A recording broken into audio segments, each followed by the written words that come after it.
Your next property with respect to DTFT is convolution property. What your convolution property says? So consider a DTFT pair x of n which is having a DTFT transform x of omega. Take another input y of n. It is having the value y of omega. Then the convolution of those two will give one more transform. So here you can observe the transforms are just product. So in time domain, if you do the convolution, in frequency domain, it is just the product. Okay.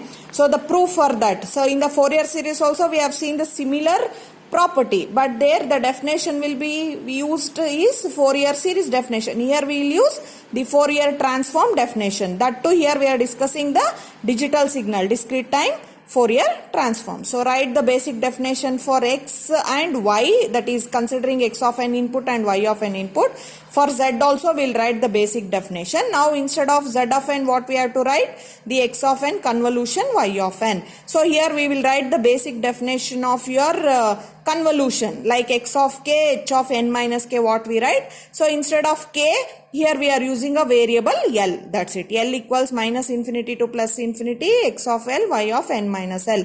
And this is the definition of your discrete time Fourier transform. So now what is the simplification that you are going to do? Changing the order of summation. Okay, if you change this order of summation, we will get the values like this. Since it is with respect to L, so the L variables are written here.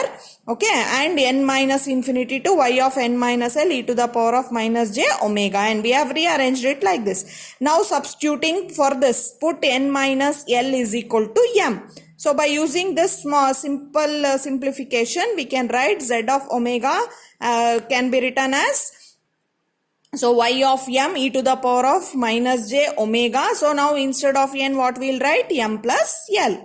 Okay. So now you just observe this. That means you just expand this e to the power of minus j omega m e to the power of minus j omega L. So that omega L term you combine with the first summation, and m e to the power of minus j omega m with the second. So these two are what? They are the definitions of the discrete time Fourier transform. Hence the proof. So what we can say?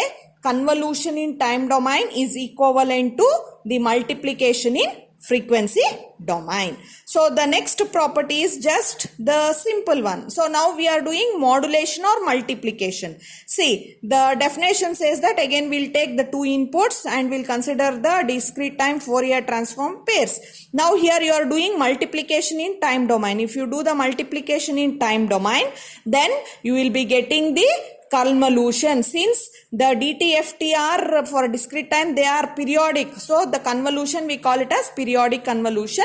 That's why we will get one more term that is multiplied with this convolution, that is 1 by 2 pi. Okay, where this symbol, your convolution symbol with the circle indicates a periodic convolution. Here also we will write the definition for x of omega, y of omega, j, z of omega. Okay. So now what is your z of n? Instead of z of n, we will write the multiplication of x of n and y of n. So for this, we will be using your synthesis equation. Okay, not the analysis. This is the analysis equation. For the definition, we will use the synthesis equation. In the synthesis equation, we will substitute for your x of n.